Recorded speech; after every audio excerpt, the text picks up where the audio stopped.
What's up, guys? Welcome back to another episode of Bible with the Daily Dabber. Last time in Bible chapter C, we looked at chapter, stop moving the camera, 12 of Samuel, I believe, which was Samuel's farewell speech. But today, guys, we'll be looking at chapter 13 of Samuel. Samuel rebukes Saul. Saul was 30 years old when he became king, and he reigned over Israel for 42 years. Saul chose 3,000 men from Israel. 2,000 were with him at Michmash, in the hill country of Bethel, and 1,000 were Jonathan at Gibeah in Benjamin. The rest of the men he sent back to their homes. Jonathan attacked the Philistines' outpost of Gibeah, and the Philistines heard about it. And Saul had the trumpet blown throughout the land and said, "Let the Hebrews hear." That was pathetic. "Let the Hebrews hear!"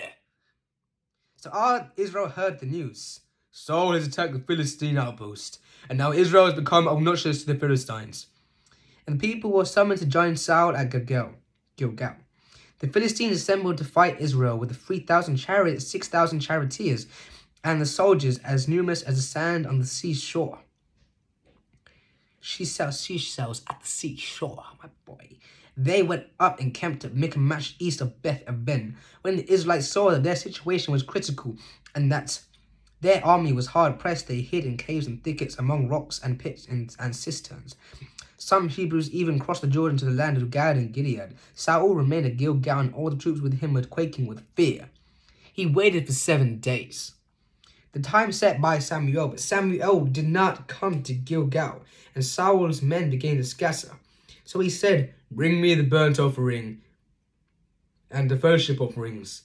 And Saul offered up burnt offerings. Just as he finished making the offering, Samuel arrived, and Saul went to greet him. "What have you done?" asked Samuel. Saul replied, "When I saw that the men were scattering, and that you not come at set time, and that the Philistines were assembling at Michmash, I thought, now the Philistines will come down against me at Gilgal, and I have not sought the Lord's favor. So I felt compelled to offer the burnt offering." "You have done a foolish thing," Samuel said. "You have not kept the command the Lord your God gave you. If you had, he would have established your kingdom over Israel for all time. But now your kingdom will not endure. The Lord has sought out a man after his own heart and appointed him ruler of his people, because you have not kept the Lord's command." Then Samuel left Gilgal and went up to Gibeah in Benjamin, and Saul counted the men who were with him. They numbered about 600, Israel without weapons. Saul and Jonathan and the men with them were staying at Gibeah of Benjamin, while the Philistines camped in Michmash. Raiding parties went out from the Philistine camp in 3 detachments. One turned towards Ophrah in the vicinity of Shaul, another towards Beth Horon, and third towards the borderland, overlooking the valley of Zeboim, facing the wilderness. Now a blacksmith could be found in the whole land of Israel, because the Philistines had said, "Otherwise the Hebrews would make the swords or spears." So all Israel went down to the Philistines to have their plowshares, mattocks, axes, and sickles sharpened. The price was 2/3 of a shekel for sharpening plowshares and mattocks, and 1/3 shekel for sharpening forks and axes, and for repointing goads. So on the day of the battle, not a soldier with Saul and Jonathan had a sword or a spear in his hands. Only Saul and his son Jonathan had them.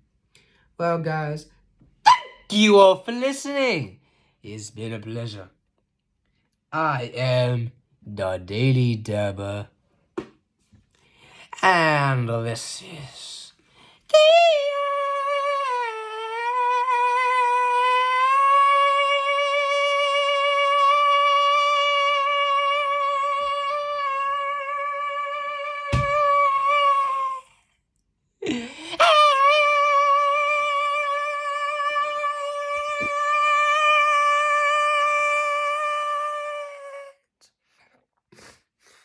Peace.